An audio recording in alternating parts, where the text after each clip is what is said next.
Doctor service বিডির আজকে প্রোগ্রামে আপনাদের সবাইকে স্বাগতম।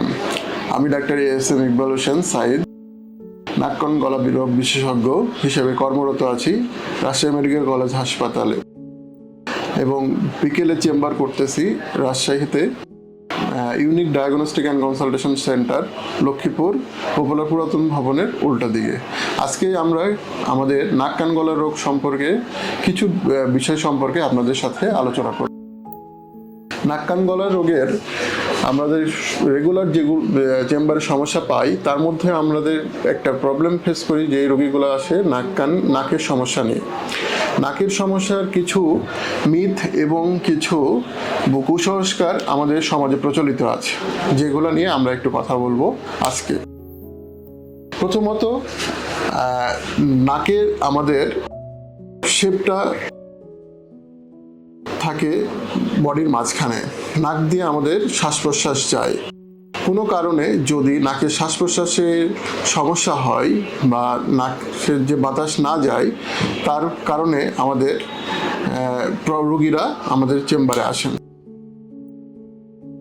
নাকের স্ট্রাকচারে বিধাতা আল্লাহ তাআলা আমাদেরকে তৈরি করেছেন নাকের শেপের মাঝখানে একটা হাড় দিয়ে এবং দুই পাশে দুইটা ফুটার মাধ্যমে, এবং দুই পাশে দুইটা আমাদের টার্বিনেট নামে অংশ থাকে, যেটাকে গ্রাম্য ভাষায় বা প্রচলিত ভাষায় গ্রামের অনেকেই এটাকে পলিপাস বলেন, কিন্তু এটা আসলে পলিপাস না। এটা সব মানুষেরই থাকে।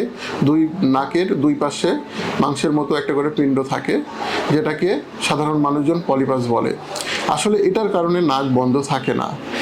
নাক বন্ধ থাকার প্রধান এবং সাধারণত কারণ পাওয়া যায় নাকের মাঝখানে যে হাড়টা থাকে সেটা সোজা না থাকে, কোনো একটা পাশে বেঁকিয়ে থাকে। এটা যখন বেঁকিয়ে থাকে তখন উল্টা পাশে যে টার্বিনেটটা থাকে, এটাকে বায়ুটাকে কম্পেনসেট করার জন্য এটা নিজেকে তখন ফুলে ওঠায়, যার কারণে ওইটা তখন ফুলে ওঠে এবং মনে হয় যে পলিপাস।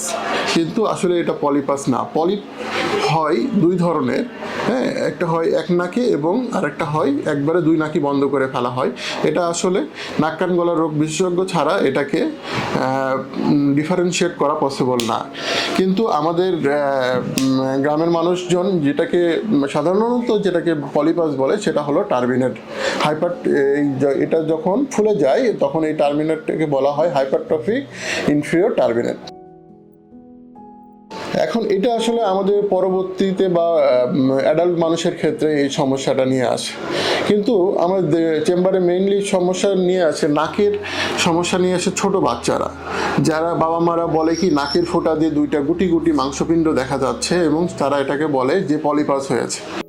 আসলে এইটুকু ফোলার জন্য বাচ্চাদের নাকের সমস্যা হয় না। ছোট বাচ্চাদের সাধারণত 5 থেকে বা তারও কম বয়স থেকে 14 বছর পর্যন্ত আমাদের কিছু ইমিউনো সিস্টেমের একটা অর্গান থাকে, যেটাকে লিম্ফয়েড অর্গান বলে, সেটা হলো ন্যাজোফ্যারিংসে থাকে নাকের ঠিক পিছনে। সেটার কারণেই বাচ্চাদের সাধারণত নাকটা বন্ধ থাকে। কিন্তু আমাদের সামনে যেই ছোট ছোট যেই দুটা মাংসপিণ্ড দেখতে পায় টার্বিনেট, সেটা দেখে বাবা মারা আসে আসলে, কিন্তু এটা কারণে না। পরবর্তীতে এটা আসলে খালি চোখে দেখাও যায় না। এটা নাকের পিছনের অংশে থাকে। এটা আমরা একটা এক্সরে করে দেখি। এক্সরেতে দেখা যায় যে নাকের পিছনে একটা মাংসপিণ্ড বড় হয়ে আছে, যার কারণে বাচ্চা নাক দিয়ে নিঃশ্বাস নিতে পারছে না এবং তার রাতের বেলা ঘুমানোর সময় কিছু সমস্যা হয়ে থাকে, যেমন তার মুখ দিয়ে লালা পড়া, বাচ্চা মুখ হাঁ করে ঘুমানো, বাচ্চার কানে ব্যথা করা, কানে কম শোনা, এই সমস্যাগুলো নিয়ে আমাদের কাছে আসে।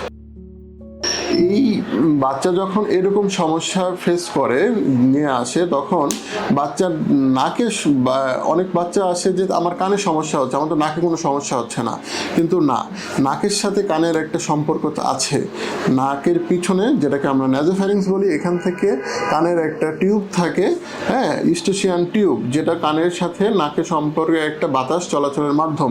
কিন্তু যখন কোনো কারণে ছোট বাচ্চাদের ক্ষেত্রেও হতে পারে ন্যাজোফ্যারিংস হয়েছে ওই মাংসটা বৃদ্ধি থাকবে এবং ওটা ফুলে উঠবে, তখন ওই টিউবটা বন্ধ হয়ে যায়, তখন বাচ্চার কানের পিছনে পানি বা ফ্লুইড জমে, যেটাকে ওএমই বলে, ওটাইটিস মিডিয়া উইথ ইফিউশন কানের পিছনে বলে। হ্যাঁ, তখন কানের ব্যথা হবে, কানের বাচ্চা কম শুনবে।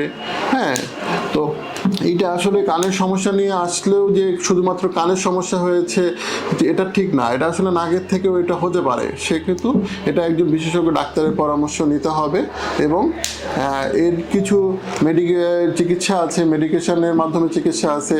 যদি আমাদের সাধারণত গ্রেড 2 এর উপরে যায়, গ্রেড 3-4-এ, তখন আমাদের সার্জিক্যাল ইন্টারভেনশনে যেতে হয়। তো আপনাদের বাচ্চাদের এই সমস্যা নিয়ে যদি ফেস করেন, আপনারা বাসায় না থেকে একজন নাক কান গলার রোগ বিশেষজ্ঞের পরামর্শ নেবেন এবং বাচ্চাদের ঠান্ডা কাশি থেকে একটু দূরে রাখবেন এবং ধুলাবালিতে গেলে বাচ্চাদেরকে মাস্ক ব্যবহার করতে বলবেন এবং এই সমস্যাগুলোর জন্য নাক কান গলা ডাক্তারের পরামর্শ নিন। সুস্থ থাকুন, স্বাভাবিক থাকুন। আল্লাহ হাফিজ।